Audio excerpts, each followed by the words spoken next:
Hi അസ്സലാമലൈക്കും എല്ലാവർക്കും പുതിയ വീഡിയോയിലേക്ക് സ്വാഗതം. ഇന്ന് നമ്മൾ വന്നിരിക്കുന്നത് നേന്ത്രപ്പഴം കൊണ്ട് ഒരു അടിപൊളി 4 മണി പലഹാരത്തിൻ്റെ റെസിപ്പി ആയിട്ടാണ്. വളരെ ഹെൽത്തി ആയിട്ടുള്ളൊരു പലഹാരമാണിത്. കാരണം ഇതിൽ എണ്ണയൊന്നുമില്ല, നമ്മൾ ആവിയിലാണ് വേവിച്ചെടുത്തിട്ടുള്ളത്.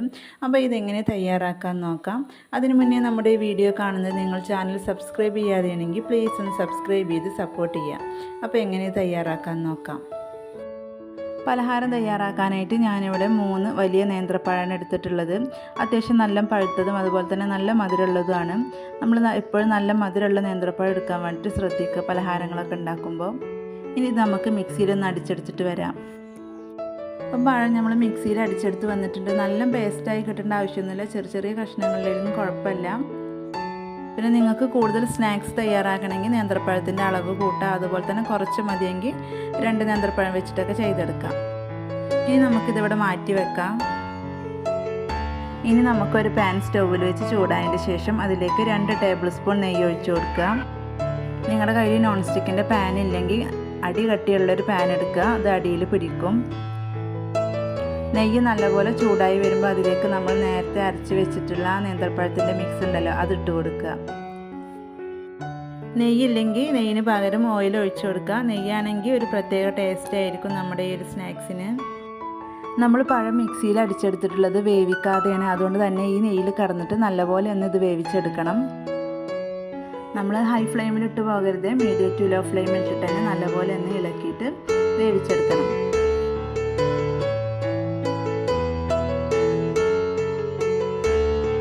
ഒരു 3 മിനിറ്റോളം തന്നെ നമ്മളിങ്ങനെ ഇളക്കി കൊടുത്താൽ മതി. അപ്പോഴേക്കും നമ്മുടെ പഴം നല്ലപോലെ ഒന്ന് കുക്കായി കിട്ടും. അപ്പോൾ അതവിടെ തിളച്ച് വന്നിട്ടുണ്ട്, ഏകദേശം കുക്കായി തുടങ്ങിയിട്ടുണ്ട്. നമ്മൾ നെയ്യിലാണ് കുക്കാക്കി എടുക്കുന്നത്, അതുകൊണ്ട് തന്നെ നല്ലൊരു മണമൊക്കെ വരുന്നുണ്ട്. അപ്പോൾ അതവിടെ കുക്കായി വന്നിട്ടുണ്ട്, പാനിൽ നിന്നൊക്കെ തന്നെ വിട്ട് കിട്ടുന്ന രീതിയിലായിട്ടുണ്ട്. ഇനി ഇതിലേക്ക് നമുക്ക് ശർക്കരപ്പാനി തയ്യാറാക്കിയത് ഒഴിച്ചു കൊടുക്കാം. ഞാനിവിടെ 3 അച്ച് ശർക്കര 1/4 കപ്പ് വെള്ളത്തിലാണ് മെൽറ്റ് ചെയ്തെടുത്തിട്ടുള്ളത്. ശർക്കരയൊക്കെ നിങ്ങളുടെ മധുരത്തിനനുസരിച്ച് ചേർത്ത് കൊടുക്കാം. നമ്മൾ എത്ര എടുക്കുകയാണെങ്കിൽ അതിലേക്ക് 1/4 കപ്പ് വെള്ളം മാത്രം ചേർത്ത് കൊടുത്താൽ മതി. ശർക്കര നമ്മൾ മുഴുവനായിട്ട് ഒഴിച്ചു കൊടുക്കണ്ട, പകുതി ഒഴിച്ചു കൊടുക്കുക. എന്നിട്ട് നല്ലപോലെ മിക്സാക്കിയതിൻ്റെ ശേഷം ബാക്കിയും കൂടി ഒഴിച്ചു കൊടുത്തിട്ട് വീണ്ടും ഒന്ന് മിക്സാക്കി എടുക്കുക. ഇങ്ങനെ ചെയ്യുമ്പോൾ നമ്മുടെ ശർക്കരയും നേന്ത്രപ്പഴം പാടെ പെട്ടെന്ന് തന്നെ മിക്സായി കിട്ടും. ഇനി നമ്മുടെ പലഹാരത്തിന് നല്ലൊരു ഫ്ലേവർ കിട്ടാൻ വേണ്ടിയിട്ട് ഇതിലേക്ക് 1/4 ടീസ്പൂൺ ഏലക്കാപ്പൊടി ചേർത്ത് കൊടുക്കുക. എന്നിട്ട് നല്ലപോലെ ഒന്ന് മിക്സാക്കി എടുക്കുക. അതുപോലെ തന്നെ മധുരം ബാലൻസ് ചെയ്യാൻ വേണ്ടിയിട്ട് ഒരു പിഞ്ച് ഉപ്പും കൂടി ചേർത്തിട്ട് ഒന്നും കൂടി ഒന്ന് മിക്സാക്കി എടുക്കുക.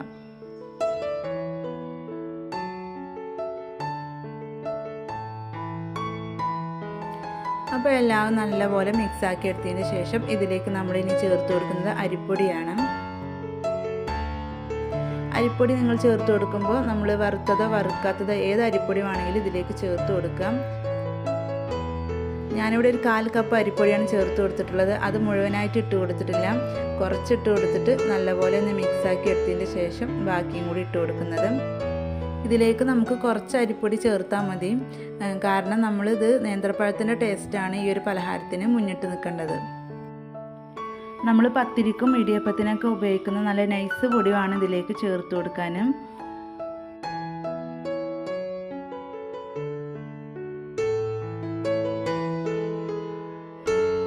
ഇപ്പോൾ പൊടിയൊക്കെ ചേർത്ത് നല്ലപോലെ മിക്സാക്കി എടുത്തിട്ടുണ്ട്. ഇനി നമുക്കിത് ഒരു 2 മിനിറ്റോളം തന്നെ ഇളക്കി കൊടുക്കണം. പാനിൽ നിന്ന് നല്ലപോലെ വിട്ട് കിട്ടുന്ന രീതിയിലായി കിട്ടണം.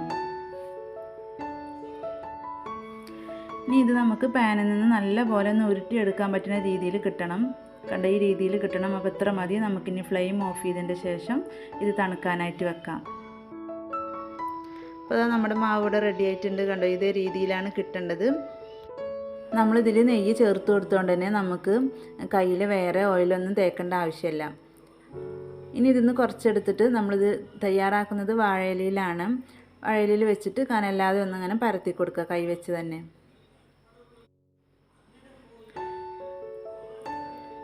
വളരെ പെട്ടെന്ന് തന്നെ തയ്യാറാക്കിയെടുക്കാൻ പറ്റുന്നതാണിത്.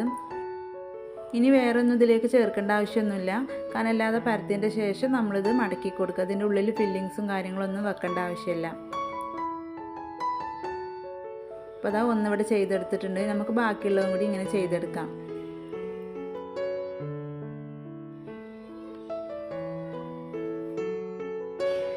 അപ്പോൾ അത് മുഴുവനായിട്ടും ചെയ്തെടുത്തിട്ടുണ്ട്. ഇനി നമുക്കിതൊന്ന് കുക്ക് ചെയ്തിട്ടെടുക്കണം. ഇത് നമ്മൾ കുക്ക് ചെയ്തെടുക്കുന്നത് ആവിയിലാണ്. അപ്പോൾ ഇത് വാഴയിലയിൽ പരത്തി വെക്കണ ആ ഒരു ടൈമിൽ ഞാൻ സ്റ്റൗവിൽ ഇഡ്ഡലി പാത്രത്തിൽ വെള്ളം വെച്ചിരുന്നു. അതൊക്കെ നല്ലപോലെ ചൂടായിട്ടുണ്ട്. ഇനി അതിന് മുകളിൽ തട്ട് വെച്ചിട്ട് അതിലേക്ക് നമുക്കിത് വെച്ച് കൊടുക്കാം. അപ്പോൾ ഒരു തവണ ചെയ്തെടുക്കാനുള്ളത് തന്നെ ഉള്ളത്, അതുകൊണ്ട് തന്നെ മുഴുവനായിട്ട് ഞാൻ അതിലേക്ക് വെച്ച് കൊടുക്കുന്നുണ്ട്. ഇനി നമുക്ക് മീഡിയം ഫ്ലെയിമിൽ ഇട്ടിട്ട് ഒരു 8 മിനിറ്റോളം തന്നെ അടച്ചു വെച്ചിട്ട് കുക്ക് ചെയ്തിട്ടെടുക്കണം. അപ്പോൾ അതാ 8 മിനിറ്റ് കഴിഞ്ഞിട്ടുണ്ട്. നമ്മുടെ പലഹാരം ഇവിടെ കുക്കായി വന്നിട്ടുണ്ട്. ഇനി ഫ്ലെയിം ഓഫ് ചെയ്തതിന് ശേഷം ഇത് തണുക്കാനായിട്ട് വെക്കാം. അപ്പോൾ അതാ നേന്ത്രപ്പഴം വെച്ചിട്ടുള്ള നമ്മുടെ പലഹാരം ചൂടൊക്കെ പോയി നല്ലപോലെ തണുത്ത് വന്നിട്ടുണ്ട്. ഈ ഒരു പലഹാരം നല്ല തണുത്തതിന് ശേഷം കഴിക്കാനാണ് ടേസ്റ്റ്. നേന്ത്രപ്പഴം വെച്ചിട്ട് വളരെ ഈസി ആയിട്ട് ചെയ്തെടുക്കാൻ പറ്റുന്ന ഒരു പലഹാരമാണ്. നല്ല ഹെൽത്തിയാണ്. കുട്ടികൾക്കും വലിയവർക്കൊക്കെ ഒരുപോലെ കഴിക്കാൻ പറ്റും. നമ്മൾ ഇലയില അടയൊക്കെ ചുടുന്നത് പോലെ പെട്ടെന്ന് തയ്യാറാക്കിയെടുക്കാൻ പറ്റും. നേന്ത്രപ്പഴം കഴിക്കാത്ത കുട്ടികളൊക്കെ ആണെങ്കിൽ അവർക്ക് ഈ രീതിയിലൊന്ന് തയ്യാറാക്കി കൊടുത്തു നോക്കുക. അവർക്ക് എന്തായാലും ഇഷ്ടപ്പെടും. അതുപോലെ തന്നെ ഇത് നമ്മൾ വാഴയിലയിൽ തയ്യാറാക്കിയതുകൊണ്ട് തന്നെ ഒരു പ്രത്യേക ഒരു മണമൊക്കെ ഉണ്ട്. തീർച്ചയായും നിങ്ങളുടെ കയ്യിൽ നേന്ത്രപ്പഴം കിട്ടുമ്പോൾ ഒരു പ്രാവശ്യമെങ്കിലും നിങ്ങളിത് ട്രൈ ചെയ്ത് നോക്കണം. അപ്പോൾ ഇത്രയേ ഉള്ളൂ നമ്മളെ ഈ ഒരു വീഡിയോ ഇഷ്ടപ്പെട്ടാൽ ലൈക്ക് ചെയ്യുക, ഷെയർ ചെയ്യുക, കമൻറ്റ് ചെയ്യുക.